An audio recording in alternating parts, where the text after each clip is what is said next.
Assalamualaikum warahmatullahi wabarakatuh. Perkenalkan, nama saya Hendri Budiman, guru Bahasa Indonesia di SMK Negeri 2 Pamekasan, sekaligus mahasiswa PPG dalam jabatan kategori 1 Angkatan 3 Universitas Muhammadiyah Surabaya dengan nomor peserta PPG 201502521 Hari ini Rabu 6 Maret 2024, saya akan melaksanakan kegiatan pembelajaran untuk memenuhi tugas uji kinerja atau UKIN di SMK Negeri 2 Pamekasan dengan menggunakan model pembelajaran Discovery Learning pada materi teks biografi. Sebelumnya, saya ingin mengucapkan syukur alhamdulillah kepada Allah Subhanahu wa Ta'ala yang telah memberikan saya kebaikan dan kelancaran selama menjalankan kegiatan PPG ini. Selanjutnya, terima kasih kepada semua pihak terkait, khususnya Kementerian Pendidikan yang telah memberikan beasiswa PPG dalam jabatan kategori 1 tahun 2024. Selain itu, saya ingin mengucapkan terima kasih kepada Kepala SMK Negeri 2 Pamekasan, Ibu Haja Sri Indrawati, SPD MM, yang dengan sepenuh hati memberikan dukungan dan semangat serta fasilitas untuk membantu saya menyelesaikan tugas-tugas PPG ini. Tak lupa juga kepada semua jajaran yang terlibat seperti dosen dari Universitas Muhammadiyah Surabaya dan guru Pamong, Dewan Guru SMK Negeri 2 Pamekasan, serta murid-murid hebat kelas 10 TKJ 1 yang telah bersemangat membantu merealisasikan penyelesaian tugas-tugas ini. Saya mohon masukan atas kegiatan UKIN kali ini agar mampu menjadikan saya sebagai pribadi dan guru yang jauh lebih baik lagi. Terima kasih dan selamat menyaksikan video pembelajaran UKIN ini. Wassalamualaikum warahmatullahi wabarakatuh. Baik anak-anakku, kita mulai pelajaran hari ini. Assalamualaikum warahmatullahi wabarakatuh. Ya, syukur alhamdulillah untuk pembelajaran hari ini kita bisa kembali bertemu dalam kondisi yang sehat walafiat ya. Ketua kelas, nah sebelum pelajaran dimulai silakan teman-temannya dipimpin untuk berdoa. Sebelum kita mulai pelajaran, marilah kita membaca doa dengan keyakinan masing-masing. Berdoa mulai. Berdoa selesai. Berikutnya, Bapak akan melakukan presensi kehadiran kalian. Nah, untuk pekan ini, Bapak sudah siapkan di sini. Kalian mengambil ini dan silakan ditempel di sini. Nah, absensi kalian, nah sesuai nomor absen. Silakan tulis apa keinginan kalian di tahun yang akan datang. Silakan bisa diambil di sini, tulis dan tempelkan. Yang selesai bisa kembali ke tempat duduknya. Absensi sudah, tadi ada temannya yang tidak masuk 4 orang, sakit 3 dan izin 1 ya. Nah, sekarang supaya kalian kembali konsentrasi, bisa berdiri, kita melakukan ice breaking terlebih dahulu. Yuk, berdiri yuk, semua yuk. Ice breakingnya adalah menuliskan kembali angka 1 sampai 10 menggunakan kepala. Oke, siap? Ya, bagus. Yuk, yuk kita lakukan bersama-sama. Kita tulis angka 1, angka 2, angka 3, ya, angka 4, angka 9, ya, angka 10, 0, ya, bagus. Oke, silakan boleh tepuk tangan dulu. Nah, oke. Kalau tadi leher ke atas, kita mulai dari pinggang ke atas. Menuliskan angka pinggang ke atas. Yang gerak pinggang dan kepala. Tangan tetap tidak boleh bergerak. Oke, siap? Ya, angka 1. Nunduk ya. Angka 2.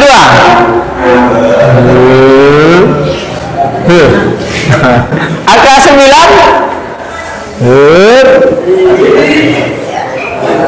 Bisa nih. Yuk semuanya. Terakhir, yuk yang semangat. Angka 10. 0.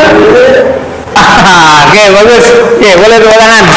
Silakan duduk kembali. Ya, baik. Nah, kita sekarang kembali fokus untuk belajar ya. Minggu lalu kita sudah membahas tentang definisi, kemudian isi biografi serta isi dari tujuan dari biografi. Ada yang masih ingat pengertian dari tes biografi itu apa? Tes biografi adalah ya, ngacung dulu, ngacung. Yo. Ya, apa Agus? Teks biografi merupakan kisah perjalanan hidup seseorang yang ditulis oleh orang lain. Kisah perjalanan. Oke, bagus. Ada yang lain? Ya. Cerita tokoh. Boleh. Nah, kira-kira orang membuat teks biografi itu tujuannya apa? Supaya apa? Siapa yang bisa jawab tujuan dari tes biografi? Kenapa orang itu membuat tes biografi? Kok tidak ada kerjaannya sih membuat tes biografi? Kok enggak apa, Dimas? Untuk dibuat inspirasi. Untuk menginspirasi. Ya, bagus. Ada yang lain? Dijadikan contoh dan kaca. Iya, jadikan contoh dan kaca. Kaca dalam artian bukan kaca yang di jendela ya, tapi kaca untuk cerminan di diri. Jadi supaya kita itu ketika membaca teks biografi itu bisa mempelajari apa sisi baik dari tokoh yang ada di teks biografi itu ya. Nah, oke. Pertemuan kali ini kita akan membahas mengenai ide pokok dan ide penjelas. Nah, mengenai paragraf. Paragraf dari apa? Tentunya dari teks biografi. Jadi, melalui kegiatan membaca dan memirsa, nanti peserta didik mampu memahami dan menganalisis ide pokok, ide penjelas, dan letak kalimat utama teks biografi secara akurat dan kritis. Bapak mau tanya sekarang, apakah kalian pernah membaca teks biografi? Misalkan melalui tulisan, kemudian misalkan ada tokoh siapa, misalkan biasanya kalau ada di scroll di TikTok itu yang sering muncul apa? Kisah Nabi Muhammad atau kisah sahabat Nabi misalkan, itu banyak di TikTok itu bagian dari teks biografi juga.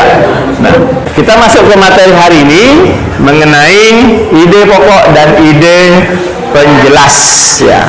Tentunya kalian pernah di SD, mungkin dulu SMP ya, tahu ya, ide pokok itu biasanya terdapat dalam sebuah paragraf. Tahu paragraf?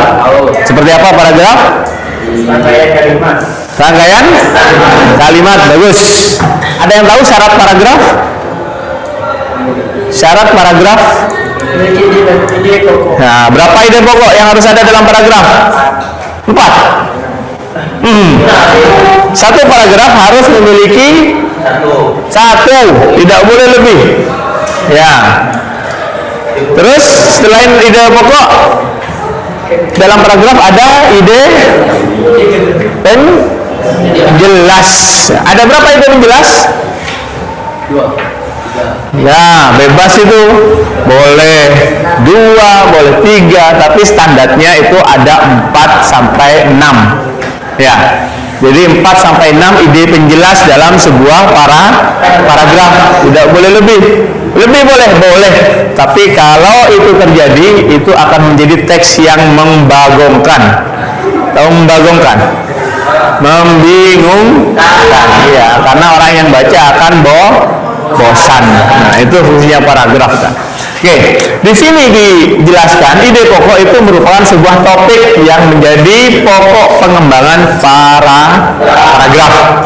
Nah, dari ide pokok dia akan membentuk kalimat, ya.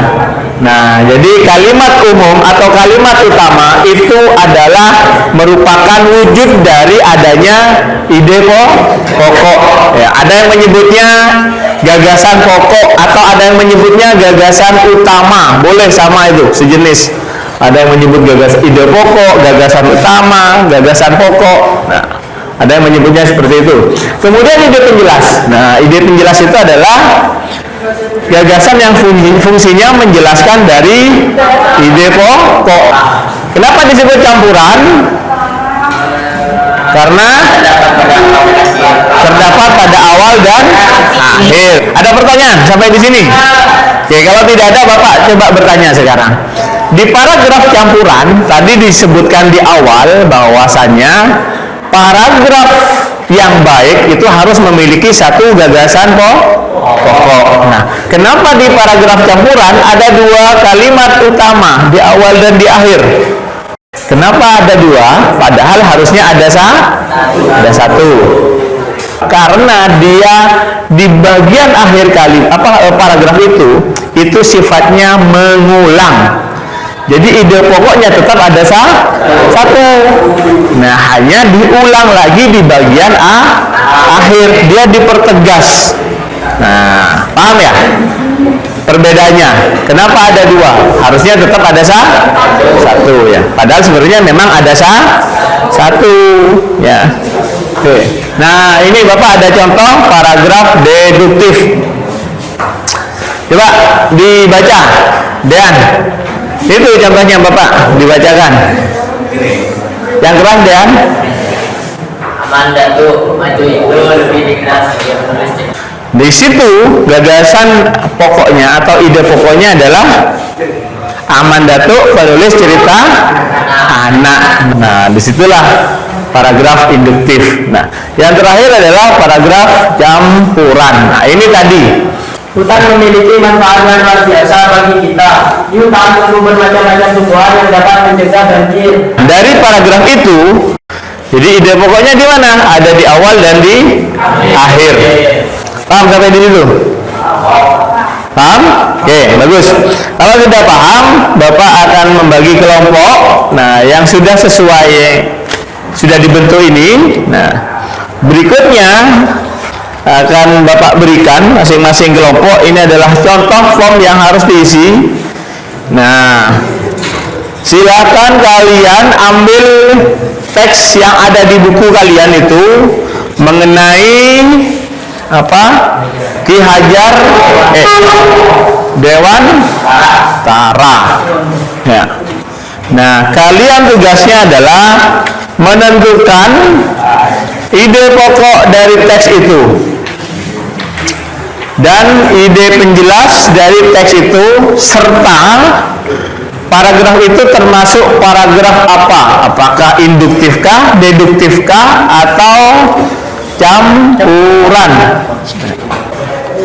Silakan dikerjakan bersama biar cepat waktunya.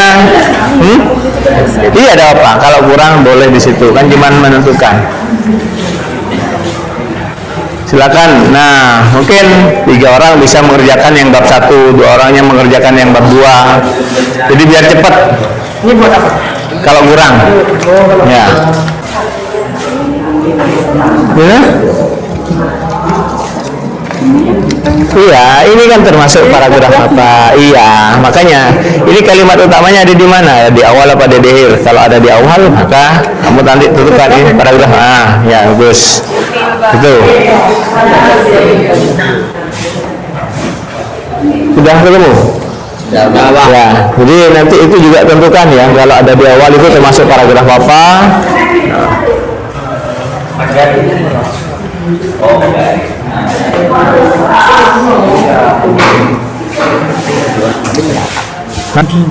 Ini termasuk yang kalimat ke-1 itu termasuk ide pokok apa termasuk ide penjelas. Jadi kalian tidak usah menulis ulang dari bacaan yang sudah ada itu, teks itu. Kalian hanya menulis hanya menentukan ide pokok atau ide penjelas ya. 2, 3, 4 itu pasti gagasan penjelas. Nah, yang gagasan pokok kalau tidak yang pertama atau yang di terakhir kan? Tuh, atau kedua-duanya berarti termasuk paragraf apa nanti? Kalau dua-duanya berarti termasuk paragraf apa tadi? Di awal di akhir ya, campuran. Ditulis di situ nanti, ditulis tempelkan misalnya. Itu loh kan sudah ada teksnya. Nah, makanya kalian sekarang teksnya itu ini kasih tanda saja. Ini ide penjelas. Ini ide pokok. Ini ide penjelas. Nah, kemudian paragraf 1 itu, ini termasuk paragraf deduktif. Ini termasuk paragraf induktif misalkan. Gitu ya.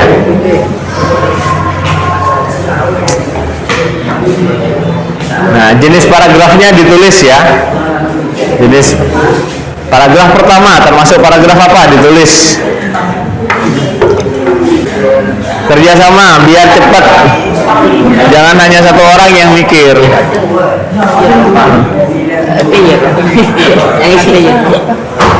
Ya, jangan hanya satu orang yang mikir, yuk.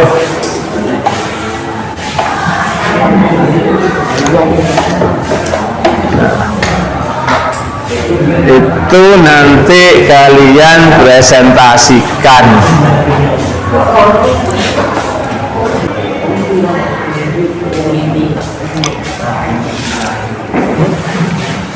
Ayo dibantu temennya. Udah ala CBN. Ini menentukan itu paragraf termasuk kalimat penjelas apa kalimat pokok, letaknya ada di mana. Iya, nah antum apa kirim di grup? Iya.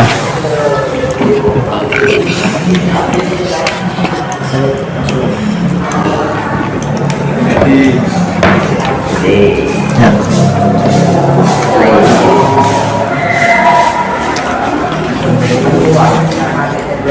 Oke, udah ini langsung ke paragraf kedua sekarang. Paragraf kedua itu apa?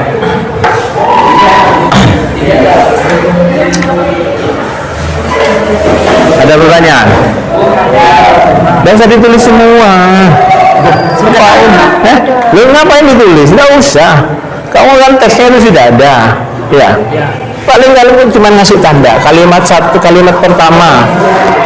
Kan bisa per kalimat kan di teksnya itu. Iya, ini gagasan pokok. Oh, ini termasuk gagasan penjelas. Cuman ini nggak usah dicontreng juga, cukup ditulis di situ aja. Makanya Pak kasih itu. Nah, ditempel. Apa yang ditulis semua? Nggak selesai. Nah, di sini baru tentukan ini paragraf induktif. Nah, paragraf kedua nanti termasuk paragraf induktif.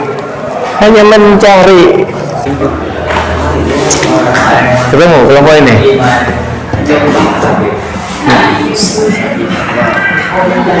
Atau mungkin ada yang sudah selesai untuk dipresentasikan. Siapa yang sudah siap 9 paragraf itu untuk menentukan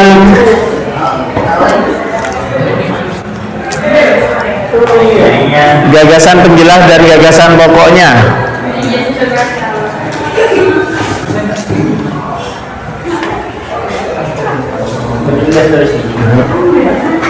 Ketemu paragraf kedua kok belum ketemu, termasuk paragraf apa itu? Cari kalimat utamanya ada di mana? Di awal kah? Di akhir kah? Di awal. Nah, atau dua-duanya di awal dan di akhir. Paragrafnya. Nah, tulis jenis paragrafnya saja, ya. Kenapa ngasih tahu satu dulu? Hah? Kalimatnya, ngapain kalimatnya? Kalimatnya itu sudah ada di situ. Apa kan sudah buat, sudah disiapkan. Kamu hanya nentukan, oh kalimat ini termasuk deduktif, oh ini induktif, ya. Oh ini termasuk kalimat utama, oh ini termasuk kalimat penjelas. Itu nanti, itu ide pokok apa ide penjelas kalimat itu. Nah, ditempel di situ. Hah? Paragraf 3. Ini paragraf 3. Ya. Nah, di bawah kalian tentukan itu termasuk jenis paragraf apa. Ayo dibagi biar cepat selesai. Jangan hanya satu orang yang buat. Tadi kelompok ini paragraf berapa? 2, 5, 8. Iya kan? Paragraf 2, paragraf 5, paragraf 8. Biar cepat selesai. Dibicarakan. 1, paragraf berapa? Paragraf 1, 4, 7. Nah, ya dibagi. Siapa yang digarap paragraf 1 dengan paragraf sudah selesai?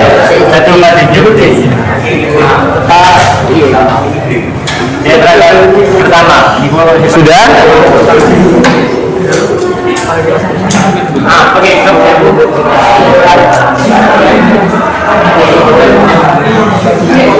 Kelompok 3 sudah? Siap maju? Siap benar. Hah? Siap aja. Iya, enggak apa kalau kelompok 3 siap duluan. Oke, ayo kelompok 3 siap. Oke, bagus. Ayo, maju ya. Yuk, iya, kan cuma tempel saja. Perkenalan, presentasi tempel, tempel dulu, kemudian perkenalan, nanti sampaikan ke teman-temannya. Ini kenapa itu termasuk ide pokok, kenapa kalian mengelompokkan itu menjadi ide penjelas, dijelaskan. Kemudian di bawah itu jenis paragrafnya kalian tulis di situ, tempelkan, termasuk paragraf deduktif atau induktif atau campuran. Nah, alasannya kenapa sampaikan gitu. Paham? Alasannya boleh di sini. Nggak usah nanti saat dijelaskan di depan saja. Yuk, ya, yuk, boleh yang sudah. Baik, kita kasih tepuk tangan dulu. Kelompok 1 sudah siap maju.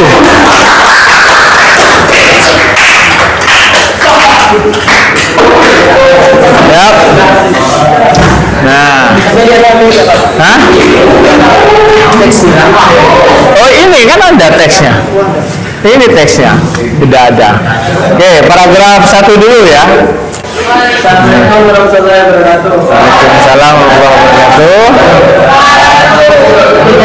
Satu akan menjelaskan tentang paragraf 1. Perkenalkan, nama saya Dimas Rupi Abdiki. Perkenalkan, nama saya Dimas Adi Pratama. Perkenalkan, nama saya Rimani Jasabani. Perkenalkan, nama saya Fajar Bisa Semua. Ya. Untuk nomor 1, alasan untuk nomor 1 nama Fajar Dewantara bukanlah nama pemberian orang tuanya sejak lahir. Ini adalah ide pokok karena berada di awal kalimat atau awal paragraf. Terus Dan untuk nomor 2, nama aslinya ialah Raden Mas Soehardi Soer Jamingrat yang lahir di Yogyakarta tanggal 2 Mei 1889. Ini karena menjelaskan tentang paragraf nomor 1. Kalimat nomor 1. ya. Jenis paragraf dari teks tersebut adalah paragraf deduktif karena memiliki satu ide pokok di paragraf tersebut. Ya, berada di mana itu? Berada di awal. Di awal paragraf. Oke. Ya, apa, Dean? Mau tanya ini? Oke, silakan sampaikan pertanyaannya. Mengapa kelompok Anda memilih kalimat pertama ke dalam ide pokok? Oke. Karena ini menjelaskan tentang setelah kemerdekaan Indonesia berhasil direbut dari tangan penjajah dan stabilitas pemerintahan sudah terbentuk. Ki Hajar Dewantara kemudian dipercaya oleh Presiden Soekarno untuk menjadi Menteri Pendidikan, Pengajaran dan Kebudayaan yang pertama.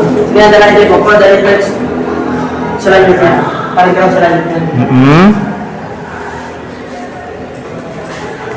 Yang lain itu temannya itu yang 3 yang 4 itu mungkin mau bantu jawab.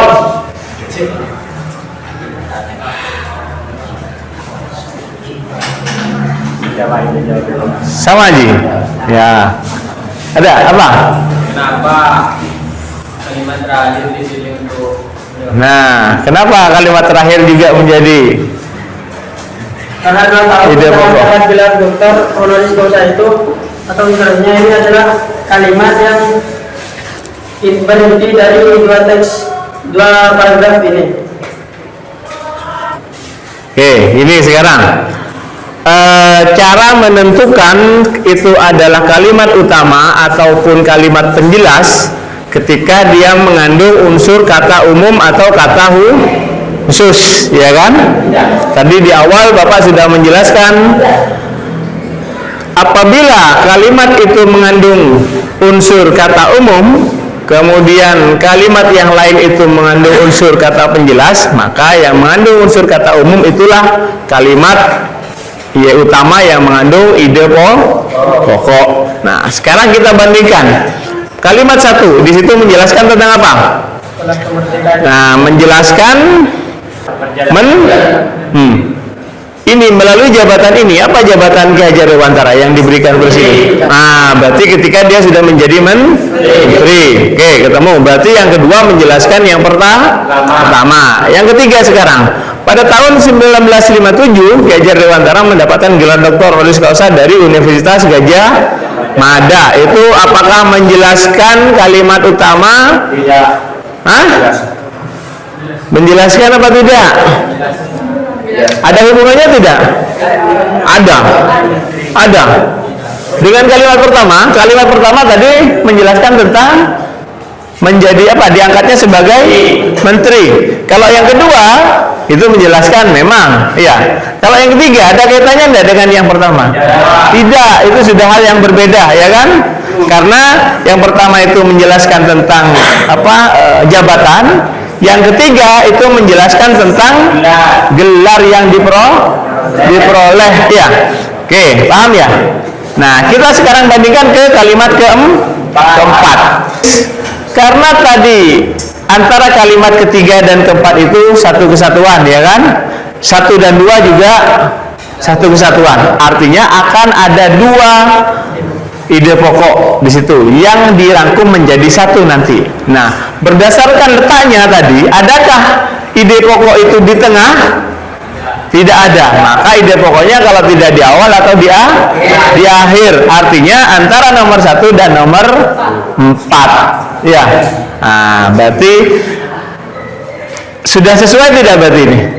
Sudah sesuai. Berarti ini termasuk jenis campuran. Nah, gitu caranya. Mana yang menjelaskan, ya, mana yang dijelaskan. Nah, itu ya.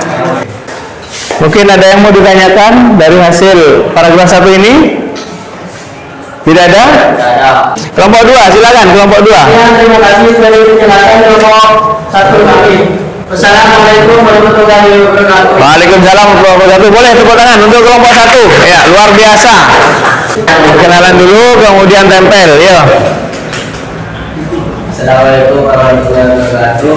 Kelompok 1 tolong diperhatikan ya. Waalaikumsalam warahmatullahi wabarakatuh. Perkenalkan, nama saya Gibana. Perkenalkan, nama saya Kurniawan. Perkenalkan, nama saya Perkenalkan nama saya Alhamdulillah. Perkenalkan nama saya Alhamdulillah. Silakan yang lain kelompok 1 dan kelompok 3 sambil lalu mengoreksi adakah perbedaan dari hasil kerjanya ya. Silakan disampaikan ke teman-temannya. Kenapa alasannya memilih kalimat pertama itu mengandung unsur ide pokok? Karena kalimat 1 berada di awal paragraf. Ya, ada yang mau ditanyakan? Kelompok 1, ya silakan. Kenapa paragraf 2 termasuk paragraf deduktif? Nah, kenapa paragraf kedua termasuk paragraf deduktif? Karena ide pokoknya terdapat pada kalimat pertama. Oke. Jadi karena ide pokoknya ada di kalimat pertama. Yang lain ada lagi yang mau ditanyakan? Tidak ada. Oke, kalau tidak ada silakan bisa diakhiri. Yang penting sudah paham dulu.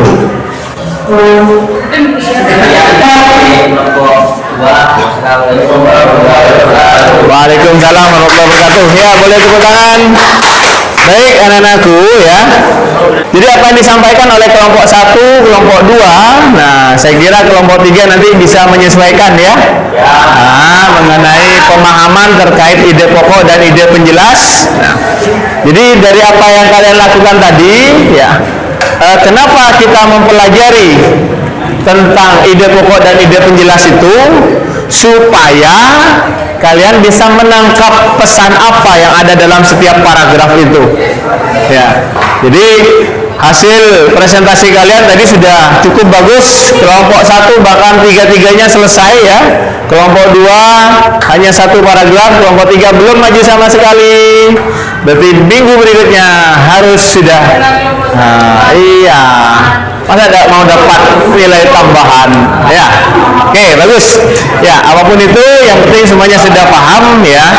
Nanti ada teks biografi kalian, apapun teks itu. Nah, dengan memahami ide ini kalian akan paham pesan apa yang akan disampaikan dalam sebuah paragraf gitu ya.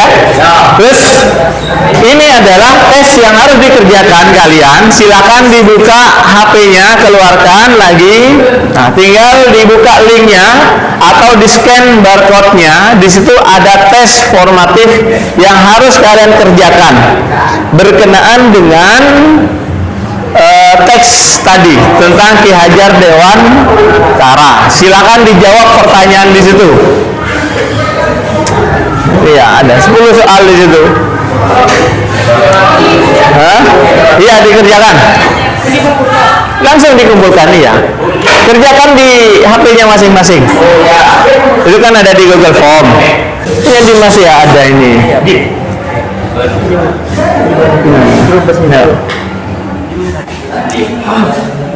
Yang tak punya paketan minta tethering ke temannya, harus berbagi ya. Oke, baik, ini ya, karena waktu kita sudah mau habis, gini saja. Silakan itu nanti dilanjutkan, taruh dulu HP-nya. Silakan dilanjutkan, nanti Bapak tetap hari ini harus sudah terkumpul tapi ya. Nah, jadi silakan itu ditaruh dulu HP-nya, kalian lanjutkan nanti saat istirahat boleh atau sudah di rumah. Bapak tunggu paling lambat hari ini jam 12.00 nanti malam. Baik anak-anakku, jadi apa yang kita pelajari hari ini ya, saya harap kalian sudah memahami apa itu ide pokok dan ide penjelas ya. Apa ide pokok tadi?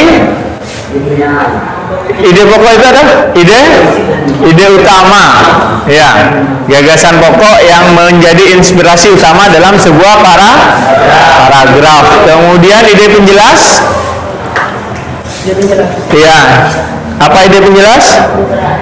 Ide yang menjelaskan apa? Ide pokok. Bagus. Ada berapa macam jenis paragraf berdasarkan letak kalimat utamanya? Deduktif, induktif, campuran. Oke, bagus.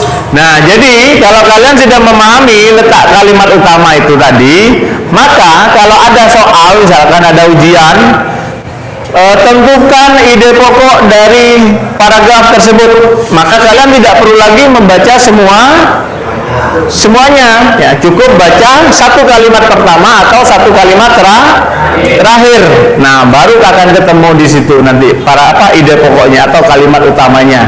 Itu kira-kira ya untuk pembelajaran hari ini. Ada pertanyaan? Tidak ada? Baik. Sekali lagi Bapak pertegas untuk pengumpulan tugas paling lambat hari ini, jangan sampai pindah tanggal. Nah, kemudian semoga apa yang kalian pelajari hari ini bisa bermanfaat dan bisa kalian terapkan dalam kehidupan nanti ketika kalian sudah lulus dan bekerja dengan orang banyak ya, orang lain ya. Baik, kalau tidak ada pertanyaan Bapak akhiri. Terima kasih. Assalamualaikum warahmatullahi wabarakatuh. Oke, boleh kasih tepuk tangan untuk kalian semua. Nah.